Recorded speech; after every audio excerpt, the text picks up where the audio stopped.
7 వేలల్లోనే 5 రోజుల కాశీ, అయోధ్య, ప్రయాగ్రాజ్, సీతామఢి యాత్ర. వెంటనే ఈ కింది నంబర్లకు కాల్ చేసి బుక్ చేసుకోండి.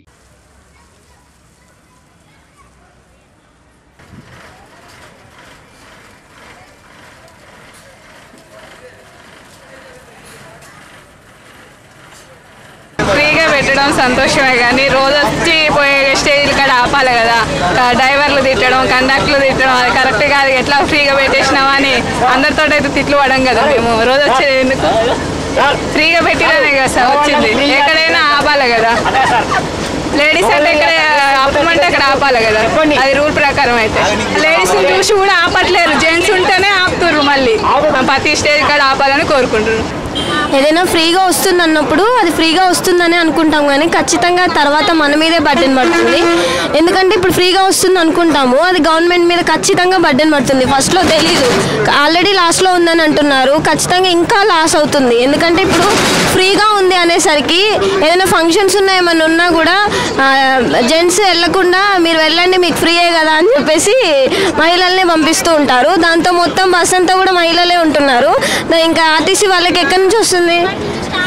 ఎవరు తీసుకోరు టికెట్లు, ఎక్కడి అంతా ఫ్రీగానే ఉంటుంది. ఇంకెక్కడి నుంచి వస్తుంది వాళ్ళకి డబ్బులు?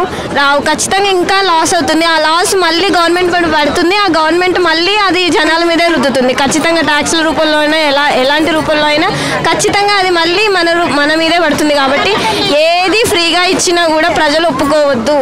ఏదైనా పని కల్పిస్తున్నామని చెప్పండి, ఉద్యోగాలు కల్పించండి, ఉద్యోగాలు తీసుకురండి, అంతే తప్ప ఫ్రీగా ఇస్తున్నామని చెప్పి మనుషుల్ని బద్దకస్తుల్ని మాత్రం చేయొద్దు, ప్రజల్ని. అది కోరుకుంటున్నాం.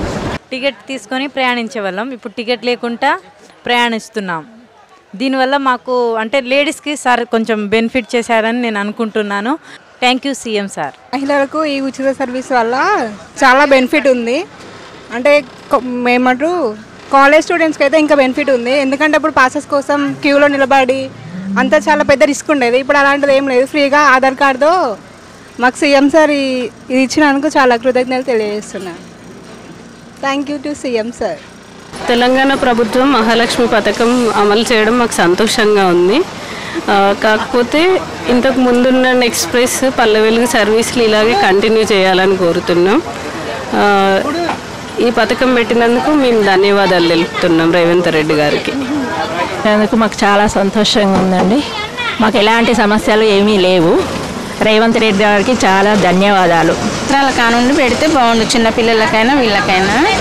అందరికంటే కొంచెం ఎక్కటానికి పోయటానికి కూడా కొంచెం ప్రాబ్లమే కదా అందరికీ. అదే పెట్టినందుకు చాలా ధన్యవాదాలండి. రేవంత్ రెడ్డి గారు వచ్చుడు చాలా మాకు సంతోషమే. మహిళలకు ఉచిత ప్రయాణం మాకు బస్సులల్లో మాకు వాళ్ళు ఎలాంటి ఇబ్బందులు లేవు. మాకు అప్పుడు ఎలా టికెట్ తీసుకొని ఎలా ఎక్కి మాకు రెస్పెక్ట్ ఇస్తారో ఇప్పుడు కూడా అలానే ఇస్తారు. కాకపోతే వాళ్ళు ఉచిత ప్రయాణం పెట్టడం వలన అందరికీ సొంత వెహికల్స్ అంటే ఉండవు. కొందరు లేని వాళ్ళు ఉంటారు. వాళ్ళకు దూర ప్రయాణాలకు కనీసం ఛార్జీలు పైసలు లేని వాళ్ళు కూడా ఉంటారు. అలాంటి వాళ్ళకి ఇది మంచి అవకాశం అనేది నా ఒక ఆలోచన. అలాంటి వాళ్ళకు ఉపయోగపడుతుంది. ఇలాంటి ఏమన్నా ఉంటే ప్రజల కోసం, ఇంకా ఏమన్నా ఉంటే ఉచిత విద్య, ఉచితంగా వైద్యం, ఇవి మెయిన్. రైతులకు ఏమన్నా ఉంటే నష్టపోకుండా అలాంటివి ఏమన్నా ఉంటే ఈ 3 మెయిన్ ఇవ్వగలరు. ఇది ఒక్కటి. మాకు బస్సులు ఎక్కిన వాళ్ళకైతే మాకు ఏం ప్రాబ్లం లేదు సార్. అప్పుడు ఎలా రెస్పెక్ట్ ఇస్తారో, అప్పుడు ఎలా ఎక్కుతున్నారో, అప్పుడు అలా ఎలా తీసుకుంటున్నారో ఇప్పుడు అలానే చేస్తారు. అంతే. వాళ్ళ వల్ల మాకు ఏం ఇబ్బంది లేదు. మేము కూడా హ్యాపీగా ఉన్నాం, హ్యాపీగా తీసుకుంటున్నాం. ఇంతకుముందు గతంలో బాగా నష్టాలనే ఉండే. ఈ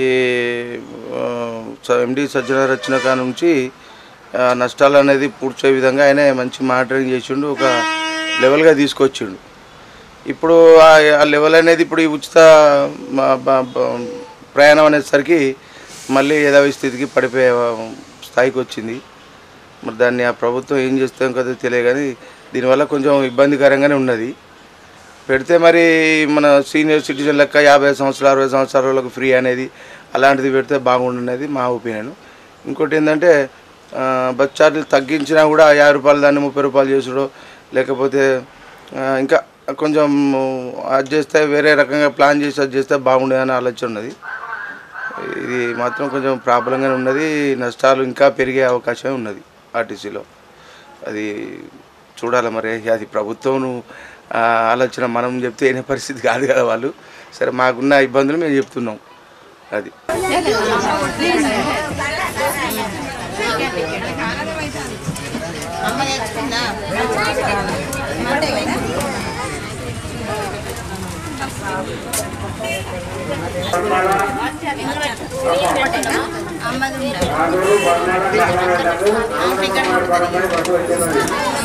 ఆధార్ కార్డు